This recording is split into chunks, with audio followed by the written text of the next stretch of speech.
ભારત પર્વ 2025ના કાર્યક્રમમાં આપણી સૌની સાથે મંચ ઉપર ઉપસ્થિત વિધાનસભાના અધ્યક્ષ શ્રી શંકરભાઈ ચૌધરી, મારા સાથી મંત્રી શ્રી પૂનમચંદ બરંડા, નર્મદા જિલ્લા પંચાયતના પ્રમુખ શ્રી ભીમસિંહભાઈ તડવી, સાંસદ શ્રી જસુભાઈ રાઠવા, મારા સાથી ધારાસભ્ય શ્રીમતી દર્શનાબેન દેશમુખ, નર્મદા જિલ્લા ભાજપ પ્રમુખ શ્રી નીલભાઈ રાવ, ચેરમેન શ્રી એસઓયુએ ડીટીજીએ શ્રી મુકેશ પુરી, પ્રવાસન સચિવ શ્રી રાજેન્દ્ર કુમાર તથા સર્વ અધિકારીશ્રીઓ, આમંત્રિત સર્વે મહાનુભાવો, પ્રેસ મીડિયાના મિત્રો, સૌને મારા નમસ્કાર।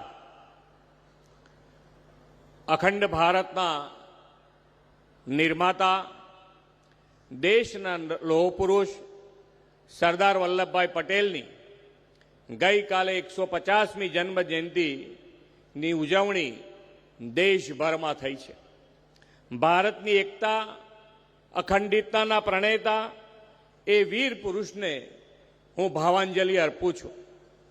વિશ્વ નેતા અને યશસ્વી વડાપ્રધાન શ્રી નરેન્દ્રભાઈ મોદીએ વિશ્વની સૌથી ઊંચી પ્રતિમા સ્ટેચ્યુ ઓફ યુનિટીના નિર્માણ દ્વારા સરદાર સાહેબને ઉત્તમ શ્રદ્ધાંજલિ આપી છે।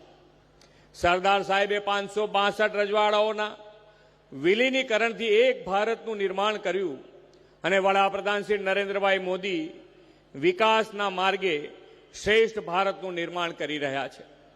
આપણે સૌ સદભાગી છે કે આઝાદીના દશકો બાદ આપણને વડાપ્રધાન તરીકે એક એવું નેતૃત્વ મળ્યું છે જેમણે સ્વનો નહીં સમસ્તનો, રાષ્ટ્રહિત પ્રથમનો જ વિચાર હૈયે રાખ્યો છે।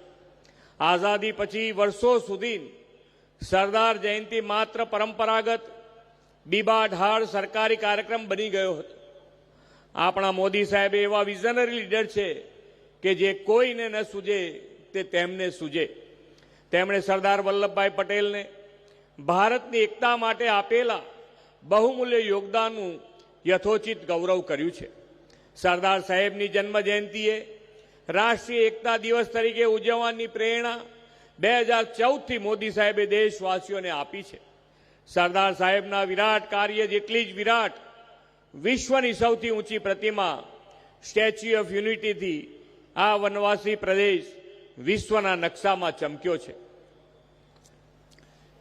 એ જ વ્યવસ્થા, એ જ તંત્ર છતાં જો આગું વિઝન હોય તો સ્થિતિ કેવી બદલી શકાય તે મોદી સાહેબે એસઓયુ અને એકતા નગરના નિર્માણથી પુરવાર કર્યું છે। સરદાર સાહેબની જન્મ જયંતિ સરકારી નહીં પરંતુ અસરકારી બનાવવા રાષ્ટ્રીય એકતા પર્વ પથદર્શક બન્યું છે। વડાપ્રધાન શ્રી નરેન્દ્રભાઈ મોદીએ લાલ કિલ્લાની પ્રાચીર પરથી આપેલો મંત્ર રાજ્ય અનેક, રાષ્ટ્ર એક, સમાજ અનેક, ભારત એક, ભાષા અનેક, ભાવ એક, રંગ અનેક, તિરંગો એક ને આ ભારત પર્વ ચરિતાર્થ કરે છે। અનેકતામાં એકતા એ જ આપણી વિશેષતાનો ભાવ પ્રદર્શિત કરતી સંસ્કૃતિની ઝલક ભારત પર્વમાં લોકોને મળવાની છે। ભારત પર્વમાં દરરોજ સાંજે 2 રાજ્યોની સાંસ્કૃતિક પ્રવૃત્તિઓ કરવામાં આવશે। ભારત પર્વમાં જંગલ સફારી પાસે 45 ફૂડ સ્ટોલ અને એક લાઈવ સ્ટુડિયો કિચનનું આયોજન કરવામાં આવ્યું છે, જેમાં વિવિધ રાજ્યો અને કેન્દ્ર શાસિત પ્રદેશોની વાનગીઓ પીરસાશે। આ ઉપરાંત 55 હસ્તકલા અને હેન્ડલૂમ સ્ટોલ પણ ઊભા કરવામાં આવ્યા છે।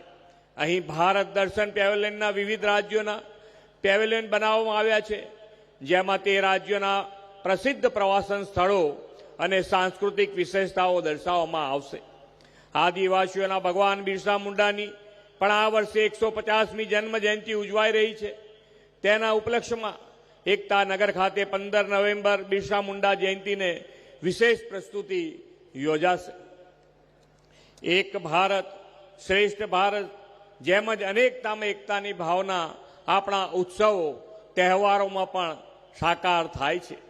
ગુજરાતના નવરાત્રિ ગરબા, મહારાષ્ટ્રનો ગણપતિ ઉત્સવ, બિહારીઓની છઠ પૂજા કે પશ્ચિમ બંગાળની દુર્ગા પૂજા ઉત્સવ, આ બધા જ ઉત્સવો દેશમાં જ્યાં જ્યાં આ રાજ્યોના મૂળ વતની પરિવારો આવીને વસ્યા છે ત્યાં સૌ સાથે મળીને ઉજવે છે. શ્રી નરેન્દ્રભાઈની પ્રેરણાથી માધવપુરનો મેળો રાષ્ટ્રીય એકતાનું પ્રતીક બન્યો છે.